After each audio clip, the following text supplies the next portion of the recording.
நீ ஒரு 10 நாள் அழுதுட்டு இன்னைக்கு நம்ம பிள்ளைய நேற்றுக்கெல்லாம் மூஞ்சி சோர்ந்து இருந்துச்சு பார்த்தோம், உங்களுக்கு ரொம்ப சந்தோஷம். இவனுக்கு இத்தனை நாள் என்னை அப்படி அடிச்சான், அன்னைக்கு அப்படியெல்லாம் பேசினான், இன்னைக்கு கொஞ்ச நாள் அழுதுட்டு இருக்கணும் நினைப்பீங்களா?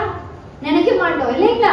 அப்படி இருக்கும்போது கர்த்தர் எப்படி நம்மள ஒரு வருஷம் இவன் அந்த கைவலியோட இருக்கட்டும், ஒரு வருஷம் இந்த வயிற்று வலியோட இருக்கட்டும், ஒரு வருஷம் இந்த கேன்சர்ல கொஞ்சம் பிரச்சனையா இருக்கட்டும், இப்படி எல்லாம் ஆண்டவர் போய் நினைப்பாருங்களா?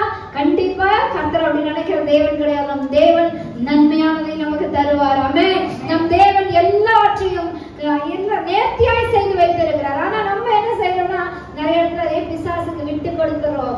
அவருடைய வார்த்தையின் பிரகாரம் நாம் செய்யவில்லை என்றால் 2 விஷயம். ஒரு ஒண்ணு என்னன்னா கர்த்தருடைய சிச்சை. சிச்சை என்றால் நீங்க சொன்ன மாதிரி சிச்சை என்பது சொல்லி கொடுக்கிறது தானே தவிர சிச்சை என்பது என்ன கிடையாதுங்க. நீங்க சொல்ற மாதிரி அடிக்கிறது உதைக்கிறதெல்லாம் சிச்சை கிடையாது.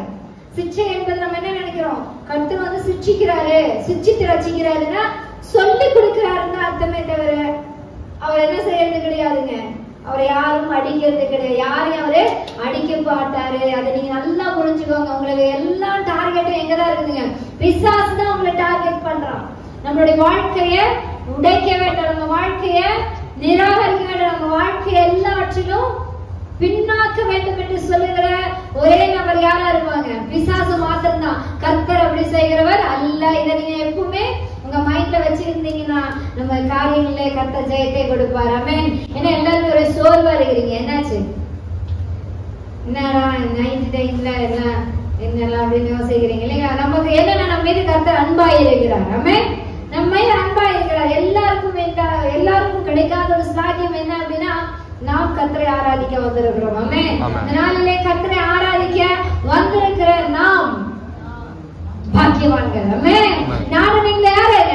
பாக்கியவான். பாக்கியவான்களா இருக்கணும். அப்படியே சோம்பேறி பாக்கியவான் அப்படின்னு சொல்லுவாங்க இல்ல. ஆமா, நான் பாக்கியவான். ஆமென். ஹalleluya. ஆமென். பலிகளை செலுத்திடவே, ஜீவ பலியாக மாறிடவே, பலிகளை செலுத்த